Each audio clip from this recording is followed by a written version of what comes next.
morning, students. Now, in today's lecture, we will see some applications related to law of conservation of linear momentum. That is, applications of conservation of linear momentum. तो इसमें first application देखिए, firing of bullet from gun. तो यहाँ पर gun और bullet ये एक system है. मान लीजिए यहाँ पर ये गन है, ओके, और इसके अंदर एक बुलेट है यहाँ पर. तो इनिशियली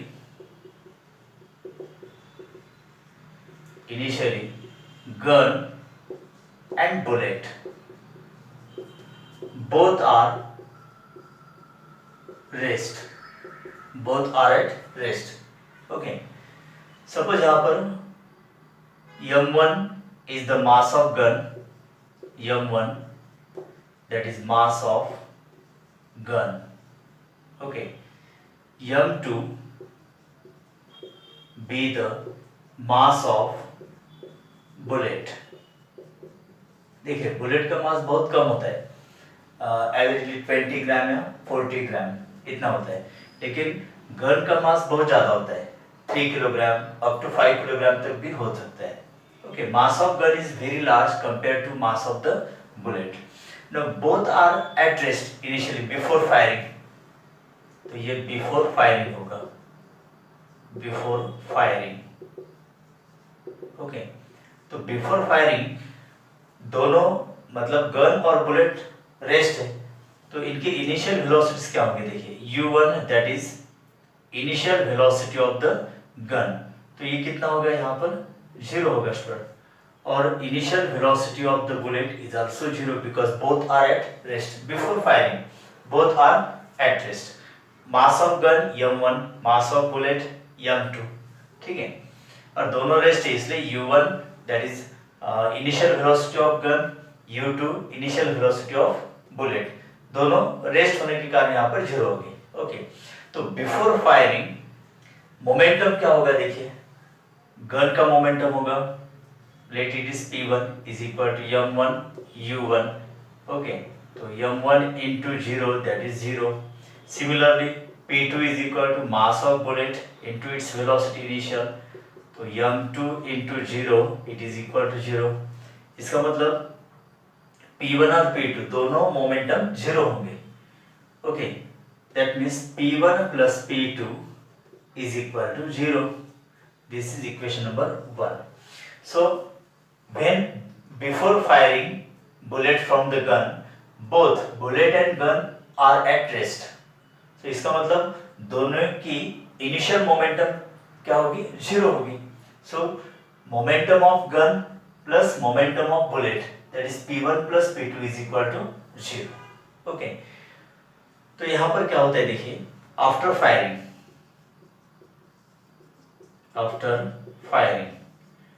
करने के बाद क्या होता है, that bullet that moves with very large speed in the forward direction.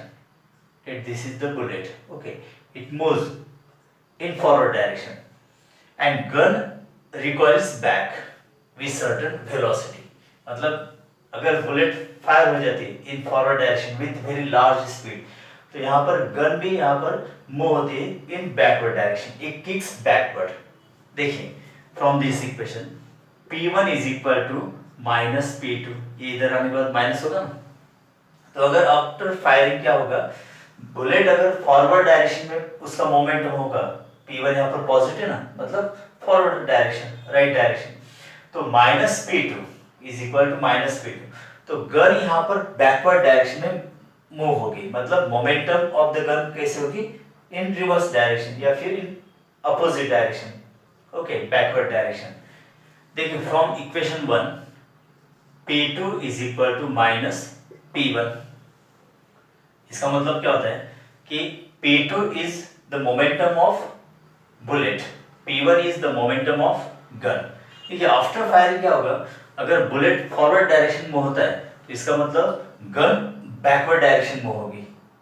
Okay, देखिए p1 plus p2 is equal to 0. इसका मतलब p2 is equal to minus p1. p2 मतलब मोमेंटम ऑफ बुलेट. तो अगर momentum of bullet forward direction में है तो minus p1 minus sign shows that the direction of momentum is opposite. Okay, तो P1 मतलब मोमेंटम ऑफ गन, तो momentum of gun किस तरफ होगी, towards the left side, to that means towards back side. So अगर bullet after firing moves forward तो gun यहाँ पर रिकॉइल हो जाती है। रिकॉइल मतलब moving backward, kick backward direction. Okay, तो let bullet moves with velocity v2, gun moves backward with velocity v1। Now after firing क्या होगा, देखिए कि momentum of the gun that is mass तो सेम रहेगा, मास m1, अब velocity कितनी यहाँ पर v1 है, ठीक है, और मोमेंटम ऑफ द बुलेट क्या होगा p2, मास m2, अब वेलोसिटी कितनी इसकी v2 है, ठीक है। देखिए bullet moves in forward direction, so इसका मोमेंटम पॉजिटिव होगा, and gun moves backward, so इसका मोमेंटम होगा नेगेटिव, इसलिए यहाँ पर p2 is equal to minus p1, तो p1 प्लस p2 दोनों कितना होगा, 0 होगा। देखिए mass of the bullet is very very small compare to the mass of gun. Suppose मान लेते हैं 40 ग्राम है, 40 ग्राम, और गन का मास है 4 किलोग्राम, तो यहाँ पर बहुत ज्यादा डिफरेंस है ना, तो इसकी वजह से bullet moves with very high speed in forward direction, और गन की speed that moving backward very very small. Okay, it is very small compare to the velocity of the bullet, speed of the bullet. After firing momentum of the gun, momentum of the bullet. अब देखिए यहाँ पर अगर इसकी addition करते हैं तो इसको हम P1 dash P2 dash consider करते हैं, ठीक है, तो P1 dash plus P2 dash is equal to क्या होगा स्टूडेंट, देखिए according to law of conservation of momentum, total momentum before collision is equal to total momentum after collision, ये हमने लास्ट लेक्चर प्रूव किया था ना। तो यहाँ पर बिफोर फायरिंग टोटल मोमेंटम कितना है, P1 plus P2 is equal to 0, so after firing total momentum कितना रहना चाहिए, P1 dash plus P2 dash is equal to 0, yes it should be 0, this is equation number 2। देखिए P1 dash की value कितनी है, m1 v1 plus P2 dash m2 v2 is equal to 0। इसका मतलब क्या होगा, देखिए m1 v1 plus m2 v2 is equal 0, अगर m2 v2 इधर लाते हैं तो यहाँ पर क्या होगा, is equal to minus m2 v2, ये इक्वेशन होगा, बराबर है। तो v1 is equal to minus m2 by m1, ये m1 इधर डिनोमिनेटर चला जाएगा into v2, so this will be the equation for v1, that is recoil velocity of the gun। देखिए forward moving speed is known as muzzle velocity, muzzle velocity, that is velocity of bullet which is moving forward, and the gun which is moving backward, kicks backward, that velocity is known as recoil velocity। तो ये क्या होगी यहाँ पर, recoil velocity होगी इसमें, recoil velocity backward, muzzle velocity forward। तो v1 मतलब that is recoil velocity, minus sign shows that it is moving backward in opposite direction, that is left side। okay, अब v2 के लिए इक्वेशन क्या होगा, v2 is equal to minus m1 by m2 into v1। Okay, तो ये muzzle velocity of velocity। देखिए v1 minus है, अगर यहाँ पर v1 की वैल्यू माइनस रखते हैं तो माइनस माइनस प्लस हो जाएगा, तो मजल वेलोसिटी अगर हम पॉजिटिव कंसीडर करते हैं तो रिकॉइल वेलोसिटी क्या होगी, नेगेटिव होगी student. Okay, so this is the formula.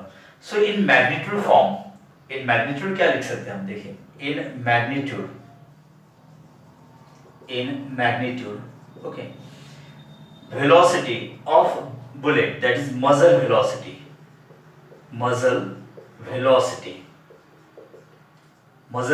मतलब v2 is equal to m1 by m2 into v1, और recoil velocity क्या होगी, recoil velocity का magnitude that is v1 is equal to m2 by m1 into v2।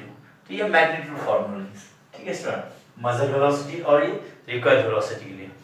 तो यहाँ से क्या होता है देखिए, from this equation, okay, from this equation in magnitude form, तो m1 v1 is equal to m2 v2, m1 v1 is equal to m2 v2। तो इससे थ्योरेटिकल पॉइंट क्या क्लियर होता है स्टूडेंट कि m1 मतलब मास of gun, mass of gun, okay, into v1 मतलब क्या होता है, recoil velocity of the gun, recoil velocity, recoil velocity, okay, is equal, अब m2 mass of bullet, mass of bullet, into v2 मतलब मजल velocity, मजल velocity, मजल velocity of bullet, okay. तो मेन यहां पर पॉइंट कौन सा है देखिए कि बिफोर कोलिजन टोटल मोमेंटम कितना है, 0 है, ओके। आफ्टर फायरिंग मतलब बिफोर कोलिजन का मतलब before firing, okay, after collision का मतलब आफ्टर फायरिंग, टोटल मोमेंटम कितना रहेगा, 0 रहेगा, ठीक है। तो इसलिए यहाँ पर अब ये माइनस साइन क्या होता है कि अगर एक वेलोसिटी पॉजिटिव कंसीडर करेंगे हम तो दूसरी वेलोसिटी क्या होगी, बिकॉज ऑपोजिट डायरेक्शन है तो इसलिए नेगेटिव होगी। लेकिन मैग्नीट्यूड फॉर्म में क्या लिखेंगे हम, m1 v1 is equal to m2 v2, that is, ये फॉर्मूला आपको याद रखना है, इंपॉर्टेंट फॉर्मूला ये, mass of gun into recoil velocity is equal to mass of bullet into muzzle velocity of the bullet, right. अब देखिए second application, block bullet system, एक bullet है और एक ब्लॉक है हैंगिंग पोजीशन में, तो ये एक सिस्टम मान लेते हैं। तो इसमें दो पॉसिबिलिटी है, एक इसमें फर्स्ट पॉसिबिलिटी देखिए, bullet remains in the block, और सेकंड पॉसिबिलिटी है bullet moves out of the block. तो चलिए पहला यहाँ पर कंप्लीट करते थे, bullet remains in the block. Suppose यहाँ पर एक बुलेट है, it is already fired from the gun and it is moving, let mass of the bullet is small m and it is moving with velocity small v। तो small m मतलब mass of bullet, small v that is large amount of speed of the bullet, it is moving। और यहाँ पर एक block है देखिए, जिसका मास हम कंसीडर करते हैं capital M, this is block, ये वुडन ब्लॉक है, okay, wooden block, capital M इसका मास है। Initially it is at rest and in hanging position, let length of the string, देखिए यहाँ पर ये पॉइंट ऑफ सस्पेंशन है, यस, और यहाँ से यहाँ तक इसका जो सेंटर होगा ब्लॉक का, यहाँ तक ये लेंथ ऑफ द स्ट्रिंग है, late this is L is the length of the string, okay. देखिए इसमें क्या होता है, ब्लॉक तो ऑलरेडी रेस्ट है और bullet is already fired from the gun, it is moving with velocity v, small v, okay. जैसे ये बुलेट इसके ऊपर स्ट्राइक करेगी तो यहाँ पर एक इम्पैक्ट होगा, राइट, और उसकी वजह से क्या होगी कि ये बुलेट इसके अंदर पेनिट्रेट होगी इस तरह से, let the bullet penetrate inside the wooden block and becomes rest, okay. तो ये ऐसे जाकर फंस जाती है इसके अंदर, मतलब bullet remains in the block, it does not move out of the block, ये पेनिट्रेट हो गए, मतलब बाहर नहीं निकल जाती, इसके अंदर फंस जाती है, ओके। तो बुलेट इसके अंदर है, लेकिन जैसे ही यहाँ पर बुलेट इसके ऊपर इंसिडेंट होगी तो इसका इम्पैक्ट होगा ना, तो उसकी वजह से ब्लॉक रेस्ट नहीं रहेगा, तो ये ब्लॉक इस तरह से मूव हो गए इन फॉरवर्ड डायरेक्शन, ओके, इस तरह से। अब ये कर्व पाथ क्यों, बिकॉज यहाँ पर स्ट्रिंग अटैच है ना, नहीं तो ये ब्लॉक सीधा ऐसे जा सकता था, लेकिन स्ट्रिंग की वजह से ये इस तरह से मूव होगा, ओके। देखिए इसके अंदर एक बुलेट है, यहाँ पर एक बुलेट है, okay, which is inside the block. Now ये इंपैक्ट होने के कारण यहाँ पर मूव होगा, तो ये ब्लॉक कुछ हाइट तक ऊपर जाएगा ना, late this is the lowest position, और यहाँ तक गया ना ब्लॉक को, यहाँ तक जाता है, तो इतनी हाइट ब्लॉक क्या होता है, फ्रॉम द लोएस्ट पोजीशन ऊपर की तरफ मूव होता है, ये हाइट होगी, यस, ओके। तो अगर ये हम परपेंडिकुलर डाल देते हैं यहाँ पर, ये परपेंडिकुलर होगा, तो ये लेंथ कितनी होगी यहाँ से यहाँ तक, देखिए ये लेंथ है, लेंथ ऑफ द स्ट्रिंग यल। अगर मान लेते हैं यहाँ पर ये एंगुलर डिस्प्लेसमेंट हुआ है थीटा, तो यस सपोज यहाँ पर ये ओ है and this is O dash, तो यस ओ डैश कितना है is equal to S O, that is length of the string. तो एडजेसेंट साइड सपोज यहाँ पर ओ और ये पॉइंट लेते हैं हम यहाँ पर ए पॉइंट, ओके, तो O dash A perpendicular to S O, तो S A is the adjacent side of this angle, तो ये हाइपोटेन्यूस यल है, एडजेसेंट साइड कितनी होगी student L cos theta, right, L cos theta होगी। तो ये सारी बातें हैं। अब देखिए bullet is moving but block is at rest, मतलब before striking the bullet on the block, block rest है, बुलेट इज मूविंग, तो बिफोर स्ट्राइकिंग देखिए बिफोर स्ट्राइकिंग, तो बिफोर स्ट्राइकिंग ब्लॉक रेस्ट है, मतलब इसकी इनिशियल वेलोसिटी क्या होगी 0 होगी, ओके, और बुलेट इज मूविंग, तो टोटल मोमेंटम क्या होगा, टोटल मोमेंटम क्या होगा student, let is p1 is equal to m v plus m into, अब ब्लॉक रेस्ट होने के कारण इसकी स्पीड क्या होगी 0 होगी, तो p1 कितना होगा m into v, right, this is equation number 1। Now after striking, okay, after striking मतलब when bullet strike the block, wooden block, it penetrate and remains in the block, लेकिन इसका जो इम्पैक्ट होगा इस इम्पैक्ट की वजह से ब्लॉक और बुलेट दोनों इस तरह से फॉरवर्ड डायरेक्शन में मूव होंगे।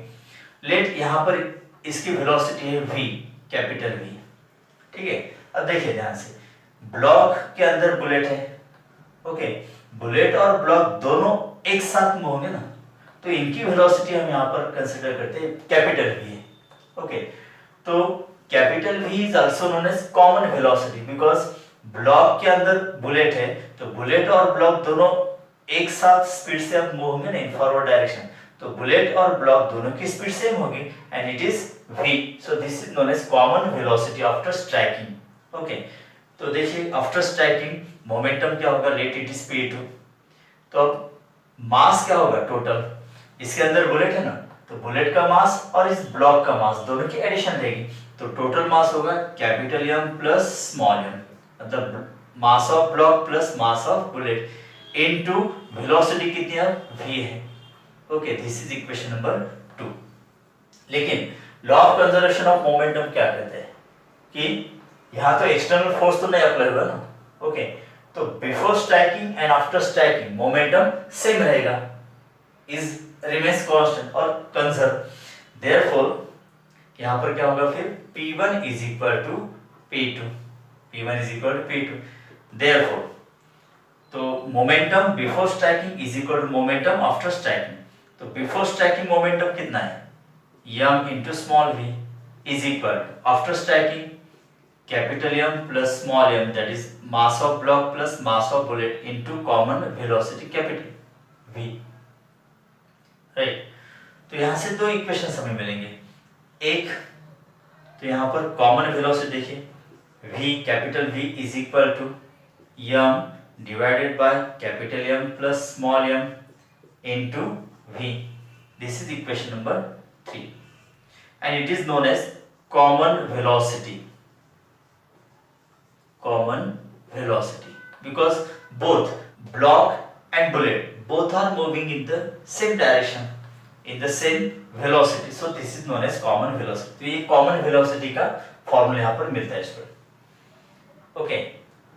Now according to law of conservation of energy, देखिए जैसे ये बुलेट ब्लॉक के ऊपर स्ट्राइक होगा, ओके, तो ये दोनों एक साथ मूव होंगे विथ वेलोसिटी v, तो ये लोएस्ट पोजीशन है ना, तो यहाँ पर जो काइनेटिक एनर्जी होगी, तो ये ब्लॉक क्या होगा ऊपर की तरफ ऐसे जाएगा और यहाँ आने के बाद वो रेस्ट हो जाएगा, फिर से वो नीचे की तरफ आएगा, ओके, तो इस तरह से ऑसिलेशन उसका चलते रहेगा। तो जैसे ये हाइट तक पहुंचेगा यश, तो ये काइनेटिक एनर्जी यहाँ पर जाने के बाद पोटेंशियल एनर्जी में स्टोर होगी ना, कन्वर्ट इनटू पोटेंशियल एनर्जी, मतलब एट द लोवेस्ट पोजीशन जितनी भी काइनेटिक एनर्जी होगी that is converted at height h into potential energy. तो देखिए according to law of conservation of energy यहाँ पर जो काइनेटिक एनर्जी होगी दैट इज हाफ, अब इसका मास कितना है यहाँ पर capital M plus small m, total mass consider करना होगा ना, ब्लॉक प्लस बुलेट, और उनकी वेलोसिटी सेम है v स्क्वायर इज इक्वल, अब इतने हाइट पर काइनेटिक एनर्जी का कन्वर्जन पोटेंशियल एनर्जी में होगा, तो पोटेंशियल एनर्जी मतलब mgh, मतलब यहाँ पर जाने के बाद ब्लॉक और बुलेट दोनों का मास क्या होगा m plus small m, okay, into gh, h मतलब height from the lowest position, ठीक है।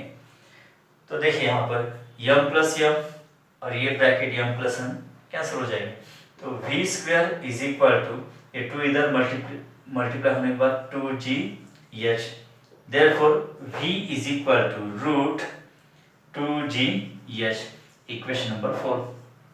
देखिए जनरल काइनेमेटिकल इक्वेशन है ना, अगर किसी हाइट से हम ऑब्जेक्ट को रिलीज कर देते तो जैसे वो ग्राउंड लेवल तक पहुंचेगा उसकी स्पीड मैक्सिमम होगी, और वो स्पीड क्या होती है v is equal to root 2gh, तो यही फॉर्मूला यहाँ पर भी प्रूव होता है, okay. Now from equation 3 and 4, देखिए फ्रॉम इक्वेशन 3 एंड 4, तो यहाँ पर क्या होगा m divided by capital M plus small m into v is equal to root 2gh, okay. तो स्मॉल v के लिए इक्वेशन क्या होगा स्टूडेंट, फिर capital M plus small m divided by small m, okay, into root 2gh। Now this is equation number 5। So this equation gives the speed of bullet before striking the block, okay. अगर हमें ये पता है कि mass of bullet, mass of block और ये strike होने के बाद कितने हाइट तक पहुंचेगी h, अगर ये पता है तो हम बुलेट की स्पीड इस फॉर्मूले से निकाल सकते हैं स्टूडेंट, ओके। अभी और एक फॉर्मूला यहाँ पर निकालना है हमें हाइट के लिए, चलिए। तो ये हाइट कितनी h है, ओ डैश पोजीशन से अगर हम परपेंडिकुलर डालते हैं तो ये एस ए मिलेगा यहाँ पर, ओके, ये हाइपोटेनियस, तो ये एडजेसेंट साइड यल कॉस्ट है, तो ये टोटल यस ओ कितना है यल है, और इसमें से अगर यस ए मतलब यल कॉस्ट का माइनस कर देते तो ए ओ मतलब ये इतनी हाइट मिलेगी ना हमें, देखिए ये पैरेलल है ये हाइट, तो देयरफॉर देखिए h is equal to l minus l cos theta, okay. तो यश के लिए इक्वेशन क्या होगा, यल अगर कॉमन निकालते तो 1 माइनस कॉस थीटा, राइट, ये होगा। तो थीटा कितना होगा यहाँ पर अगर वो पता है, और लेंथ ऑफ द स्ट्रिंग, तो हम वो ब्लॉक कितने हाइट तक पहुंच सकता है तो इस फॉर्मूले से हम निकाल सकते हैं। Let this is equation number 6, okay. देखिए H by L is equal to 1 minus cos theta, okay.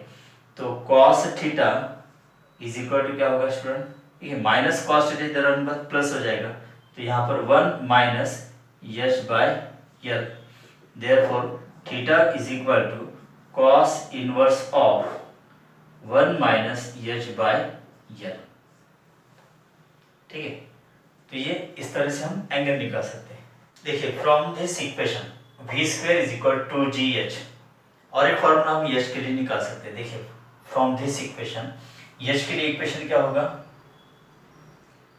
H is equal to v square bye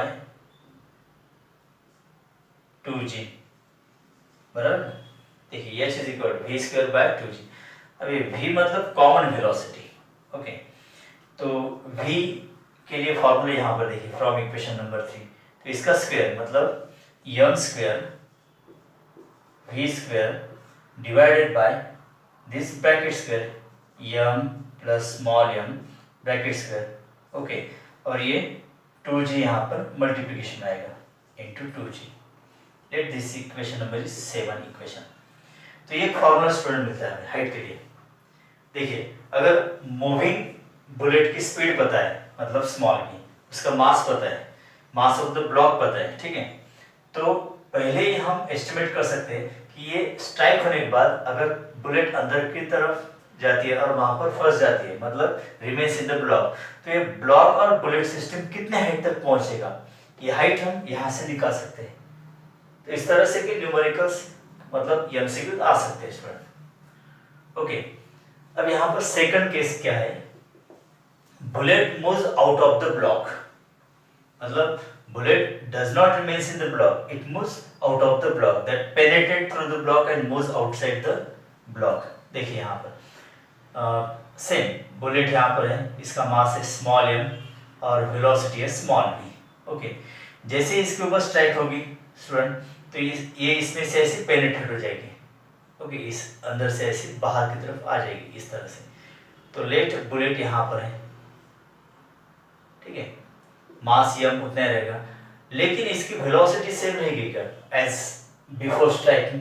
नहीं, बिकॉज इसके अंदर बुलेट पेनिट्रेट हो जाती है इस तरह से। ओके, और फिर बाहर की तरफ निकल जाती है तो यहाँ तक, तो स्पीड कम हो जाएगी ना, बिकॉज इम्पैक्ट की वजह से क्या होगा कि ब्लॉक उसके स्पीड को अपोज करेगा, यहाँ पर फ्रिक्शन होगा ना, तो इसकी वजह से उसकी स्पीड बहुत कम हो जाएगी। लेट इट इज v1, ये स्पीड कितनी है v1 है, लेकिन उसके साथ साथ ये बुलेट ब्लॉक के ऊपर स्ट्राइक होने के बाद ब्लॉक रेस्ट रहेगा क्या? नहीं, तो ब्लॉक भी यहाँ पर मूव होगा ना इस तरह से, ब्लॉक भी यहाँ तक ऐसे मूव होगा, लेकिन ब्लॉक को यहाँ पर स्टिक कनेक्ट होने के कारण तो यहाँ पर ब्लॉक ऑसिलेशन परफॉर्म करेगा, लेकिन उसको पेनिट्रेट होकर के ये बुलेट आगे निकल जाएगी। ठीक है, तो ये ऐसी कंडीशन है। तो यहाँ पर हमें इस ब्लॉक की हाइट भी निकालनी इसके जैसे। ओके, तो ये ग्राउंड लेवल है, ग्राउंड लेवल मतलब लोएस्ट लेवल, और ये ब्लॉक यहाँ तक जाता है, तो ये हाइट भी निकालनी है स्टूडेंट हमें एच। तो चलिए ऐसा मान लेते हैं कि after penetrating and moving out of the block, इस बुलेट की स्पीड कम हो जाती है, late it is v1। Okay, और ब्लॉक इज मूविंग, तो ब्लॉक की स्पीड हम यहाँ पर v2 कंसीडर करते हैं student. Mass of the block is capital M। Okay, अब यहाँ पर क्या होगा, देखिए टोटल मोमेंटम क्या होगा before striking the bullet on the block, तो ये P1 कंसीडर करते हैं। तो यहाँ पर सिर्फ बुलेट मूविंग है ना, तो m into small v plus before striking block तो रेस्ट था ना, तो m इंटू उसकी इनिशियल वेलोसिटी क्या होगी 0, तो P1 की वैल्यू क्या होगी m into v। Okay, late this is equation number 1। अब आफ्टर फायरिंग क्या होगा, मतलब आफ्टर स्ट्राइकिंग बुलेट इसके ऊपर इंपैक्ट करेगी, तो ये ब्लॉक मूव होगा विथ वेलोसिटी v2। ओके, और पेनिट्रेट होने के बाद यहाँ पर बुलेट की स्पीड कम हो जाएगी, still it is moving with velocity v1। तो आफ्टर स्ट्राइकिंग मोमेंटम क्या होगा यहाँ पर, मास of bullet into velocity of bullet, मतलब m into v1। Okay, plus block भी अब मूविंग है ना विथ वेलोसिटी v2, तो m इंटू v2। तो ये इक्वेशन नंबर 2 होगा। Okay, now according to law of conservation of momentum, before striking and after striking momentum remains same. तो यहाँ पर P1 एंड P2 दोनों की वैल्यू कैसे होगी स्टूडेंट, सेम होगी। यस, तो फिर यहाँ पर देखिए P1 is equal to P2, therefore P1 की वैल्यू कितनी है m v is equal m v1 plus capital M v2। Okay, देखिए m v माइनस ये इधर आने बाद m v1 is equal to capital M v2, right.